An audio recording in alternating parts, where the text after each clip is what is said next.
To experience 99 varieties of mandis, visit Nas Mandi, opposite Shilparamam High Tech City and Gachibowli.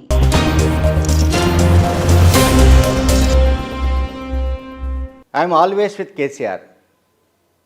I'm always with KCR. ఈ మాటలు మాజీ మంత్రి మల్లారెడ్డి అట్లాగే మరికొంతమంది నాయకులు చెప్తున్నారు. పత్రికల ముఖంగా ప్రకటనలు చేస్తున్నారు. ఎందుకు కారణం ఏంటంటే చాలామంది విషయంలో చాలా అనుమానాలు కలుగుతున్నాయి. ఈ చాలామంది విషయంలో చాలా అనుమానాలు కలగడానికి కారణం ఏంటంటే పవర్, మనీ, అధికారం, డబ్బు ఎక్కడైతే కేంద్రీకృతమై ఉంటాయో బెల్లం చుట్టూ ఈగలు ముసినట్టుగా అధికారం చుట్టే ముసరడానికి ఎమ్మెల్యేలు ప్రయత్నిస్తారు, ఇతర నాయకులు ప్రయత్నిస్తారు. ఇందులో ఏ రాజకీయ పార్టీ కూడా మినహాయింపు కాదు. బీఆర్ఎస్ పార్టీలో కాంగ్రెస్ నుంచి కానీ, గతంలో టీడీపీ నుంచి కానీ, ఇతర పార్టీల నుంచి కానీ చేరిన వాళ్ళంతా చెప్పిన మాట ఏమిటి? మా కాన్షియస్లలో అభివృద్ధి కోసం మేము బీఆర్ఎస్లో చేరుతున్నాము. ఏమిటో అభివృద్ధి మనకు తెలియదు, అదొక బ్రహ్మ పదార్థం అభివృద్ధి అనేది. మరి ఏ ఎమ్మెల్యే అయినా, అంటే ఆ పార్టీలో చేరిన ఎమ్మెల్యేలు కూడా చెప్తున్నాను, బీఆర్ఎస్లో చేరిన ఎమ్మెల్యేలు వాళ్ళు చాలామందిని ప్రజలు తిరస్కరించారు అనుకోండి, డిఫరెంట్ ఇష్యూ. బట్ వాళ్ళు ఏం సాధించారు ఒకసారి మనం చూద్దాం. ఏ కాన్స్టిట్యూన్సీలలో గజ్వేల్ లాగా, సిరిసిల్ల లాగా, సిద్దిపేట లాగా ఆ కాన్స్టిట్యూన్సీని డెవలప్ చేయడానికి వాళ్ళు ఏమైనా ఎఫర్ట్ పెట్టారా? ఆ ఎఫర్ట్ పెడితే ఆ ఎఫర్ట్లో వాళ్ళు ఎంతవరకు సక్సెస్ అయ్యారో కూడా మనం చూడొచ్చు. ఎక్కడ అటువంటిది ఏమీ మనకు కనిపించదు. మళ్ళీ మనం ఈ పాయింట్కి వద్దాం. ఎందుకు ఈ Malla Reddy I'm always with KCR అని చెప్పడానికి ప్రయత్నిస్తున్నాడంటే, ఎవరైతే బీఆర్ఎస్ తరఫున గెలిచారో 39 మంది ఎమ్మెల్యేలలో కొంతమంది ఎమ్మెల్యేలు కాంగ్రెస్ పార్టీ వైపు చూస్తున్నారనో, లేకుంటే అటువైపు వెళితే ఎట్లా ఉంటుందనో ఇట్లా ఆలోచిస్తున్నట్టుగా ఒక ప్రచారం సాగుతోంది. నిజం కాకపోవచ్చు, ఆ ప్రచారంలో నిజం ఉందని నమ్మడానికి అవకాశాలు ఏం లేవు. మరి ఇప్పుడే ఇంత అంటే ప్రభుత్వం ఇంకా ఏర్పడలేదు, కాంగ్రెస్ పార్టీ ప్రభుత్వం ఇంకా ఏర్పడలేదు. వాతావరణం చాలా పచ్చిగా ఉంది, చెప్పాలంటే చాలా పచ్చిగా ఉంది. బీఆర్ఎస్ ప్రతిపక్షంలోకి వెళ్ళింది. గాయపడిన బీఆర్ఎస్ కోలుకోవడానికి కొంత సమయం పట్టవచ్చు. ఈలోగానే గెలిచిన వాళ్ళలో కొంతమంది అటు ఇటు చూస్తున్నారనో, దూకడానికి అవకాశం ఉందనో, ఇటువంటి ఏదైతే ప్రచారం ఉందో దీన్ని పూర్తిగా నమ్మడానికి లేదు. కానీ ఒకటి కథ మనం అర్థం చేసుకోండి. నేను ముందే చెప్పా, పవర్ అండ్ మనీ. ఎక్కడైతే అధికారం ఉంటుందో, ఎక్కడైతే డబ్బు ఉంటుందో, ఎక్కడైతే తమకు ఏ పార్టీలో చేరితే, ముఖ్యంగా అధికార పార్టీలో చేరితే తమకు రకరకాల ప్రయోజనాలు లభిస్తాయని అనుకుంటారో వాళ్ళు పార్టీ ఫిరాయించక తప్పదు. సరే, ఈ పార్టీ ఫిరాయింపుల వ్యవహారం అనేది వెంటనే ఇప్పుడే జరుగుతుందని అనుకోవడానికి లేదు. కానీ అటువంటి అవకాశాలు అయితే ఉంటాయి. అవకాశాన్ని కొట్టిపారడం లేదు. నేను ఇదివరకు కూడా చెప్పాను, ఇదివరకు కూడా కొన్ని వీడియోలో చెప్పిన విషయం ఏంటంటే, బీఆర్ఎస్ తరఫున గెలిచిన వాళ్ళలో కానీ, ఓడిపోయిన వాళ్ళలో కానీ వాళ్లకు బీఆర్ఎస్ పట్ల ఉన్న బాండింగ్ ఏమిటి, భారత రాష్ట్ర సమితి పట్ల ఉన్న బాండింగ్ ఏమిటి, మాజీ ముఖ్యమంత్రి కేసీఆర్ పట్ల ఉన్న బాండింగ్ ఏమిటి, పోనీ కేటీఆర్ పట్ల ఉన్న బాండింగ్ ఏమిటి, హరీష్ రావు పట్ల ఉన్న బాండింగ్ ఏమిటి. హరీష్ రావు అంటే పక్కన పెడతాం, ఎందుకంటే 1, 2 తీసుకుంటే కేసీఆర్ అండ్ కేటీఆర్, వీళ్ళిద్దరి పట్ల ఉన్న బాండింగ్ ఏమిటి, వాళ్ళ పట్ల ఎందుకు బద్ధులై ఉండాలి, వాళ్ళు చెప్పినట్లే వాళ్ళు ఎందుకు నడుచుకోవాలి, వాళ్ళకున్న థియరిటికల్ ఏమంటాం మనం దాన్ని, సైద్ధాంతికమైన పునాది ఎంత బలంగా ఉంది. ఎప్పుడైతే బీఆర్ఎస్ పార్టీ తెలంగాణ అనే పేరును తొలగించుకొని జాతీయ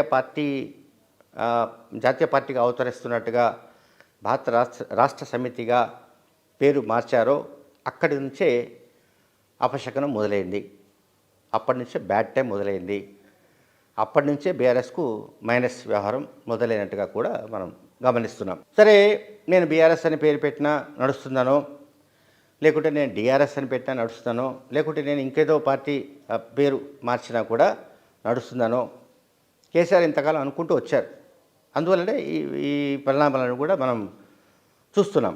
గ్రామీణ ప్రాంతాల్లో ఓటర్లు పూర్తి స్థాయిలో వన్ సైడ్గా కాంగ్రెస్ వైపుకు ఎందుకు వెళ్ళారు అనేది చాలా కీలకమైన పాయింట్ ఇది. గ్రామీణ ప్రాంతాల్లో ఎందుకు బీఆర్ఎస్ పట్టు కోల్పోయింది అన్న దానిపైన ఇప్పటికీ విశ్లేషణ జరుగుతున్నాయి. ఈ విశ్లేషణ ఇంకా నెల దాకా కూడా జరిగే అవకాశాలు ఉన్నాయి. మరి పూర్తిగా 2-3 రోజులే కాబట్టి మనం ఇప్పుడే కంక్లూజన్ రావడానికి లేదు. ఎక్కడెక్కడ ఏ ప్రాంతాల్లో ఎందుకు మనం విఫలమైపోయామన్నది వాళ్ళు విశ్లేషించుకునే అవకాశాలు అయితే ఉంటాయి. సో ఇక్కడ ఇష్యూ అంతా కూడా ఏంటంటే కేసీఆర్ కానీ కేటీఆర్ కానీ వీళ్ళు ఏ రకంగా ఇప్పుడు దీన్ని ఎట్లా హ్యాండిల్ చేస్తారు సిచ్యువేషన్ని అని చూడాలి. మళ్ళీ మనం అధికారం అండ్ డబ్బు దగ్గరికి రావాలి. అధికారం లేకుండా బీఆర్ఎస్ పార్టీలో ఎంతమంది ఉండగలుగుతారు? నేను మళ్ళీ చెప్తున్నాను, బీఆర్ఎస్ పార్టీ అనేది ఉద్యమ పార్టీ నుంచి ఎప్పుడైతే అది ఫక్త్ రాజకీయ పార్టీగా మారిందో ఆ పార్టీకి కూడా కాంగ్రెస్ లేదా తెలుగుదేశం లేదా వైసీపీ లేదా మిగతా ఏవైతే మనం అనుకునే రాజకీయ పార్టీలు ఉంటాయో, ఎన్నికల రాజకీయ పార్టీలు, ఎన్నికల్లో పాల్గొనే రాజకీయ పార్టీలకు ఉండే అవలక్షణాలన్నీ కూడా బీఆర్ఎస్ కూడా వచ్చాయి.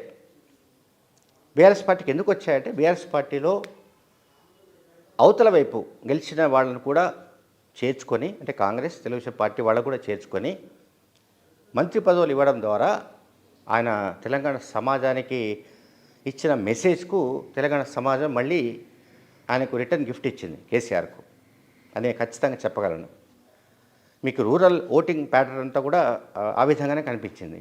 ఉత్తర తెలంగాణ మరి ముఖ్యంగా ఎందుకు రివర్స్ అయింది, ఉత్తర తెలంగాణ ఎందుకు కేసీఆర్ పట్ల విముఖంగా కనిపించింది అంటే, ఎందుకు ఆయనకు వ్యతిరేకంగా ఓటు వేసిందంటే కారణం ఇదే.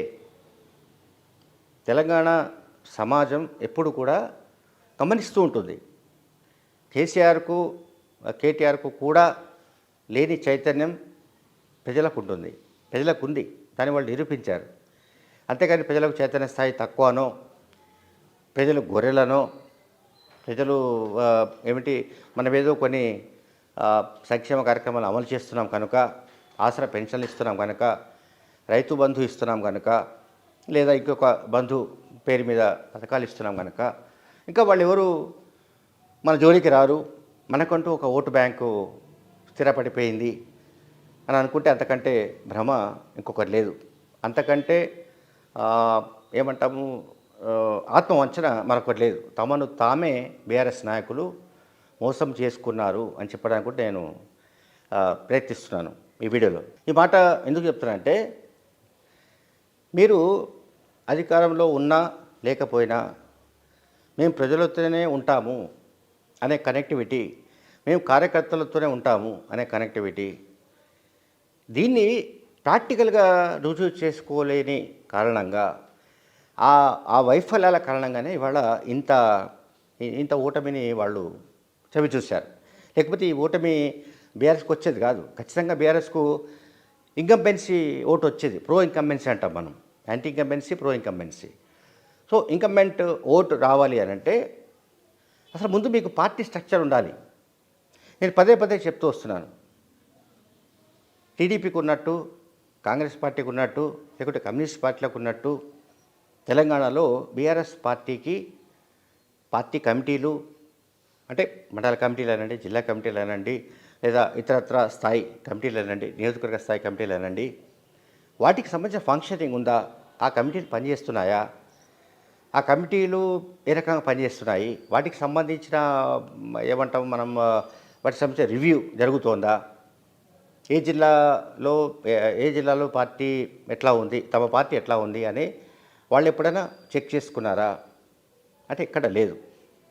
అందువల్ల ఇప్పుడు Malla Reddy I'm always with KCR అని మల్లారెడ్డి ఇవాళ అన్నాడు.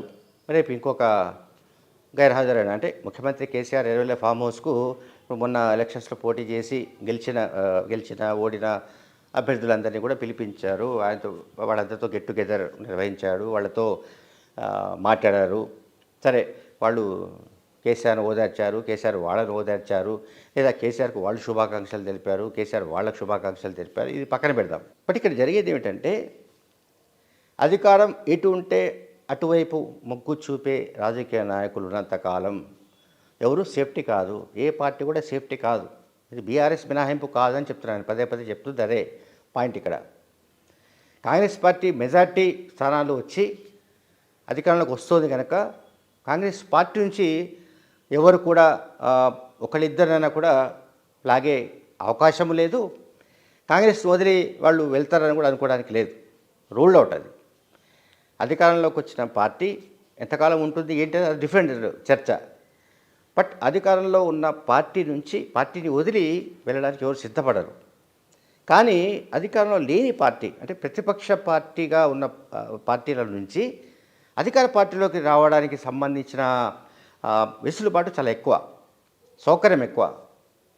వాళ్ళేమి ఇప్పుడు వచ్చేవాళ్ళు ఎవరైనా ఒకవేళ వచ్చేటట్లయితే, నేనది గెలిచిన ఎమ్మెల్యేల గురించి మాట్లాడలేదు, ఈవెన్ ఓడిపోయిన వాళ్ళు అనుకున్నా కూడా ప్రామినెంట్ పర్సనాలిటీ చాలామంది ఓడిపోయారు. మంత్రులు ఓడిపోయారు, హేమహేమీలు ఓడిపోయారు, నాయకులు ఓడిపోయారు. సో అటువంటి వాళ్ళు కూడా మన పార్టీ భవిష్యత్తు ఏమిటి, ఉంటుందా ఉండదా అంటే పార్టీ ఉంటుంది, నేను కాదంటలేదు, నేను ఉండదని చెప్పట్లేదు. పార్టీ ఉంటుంది, మళ్ళీ కష్టపడితే అధికారంలోకి రావచ్చు. ఇది ఈ ఫలితం రివర్స్ కావచ్చు. ఒకసారి 2 సార్లు టీఆర్ఎస్ పార్టీకి ప్రజలు పట్టం కట్టారు. థర్డ్ టైం కాంగ్రెస్కు అధికారం కట్టబెట్టారు. బీఆర్ఎస్ పార్టీ ఇప్పటి నుంచి మళ్ళీ తమ తప్పుల్ని సరిదిద్దుకొని ఈ చెక్క భజన చేసేవాళ్ళు, చిడతలు వాయించేవాళ్ళు, చుట్టూ చేరి ఇంద్రుడు చంద్రుడని పొగిడే వాళ్ళ విషయంలో జాగ్రత్త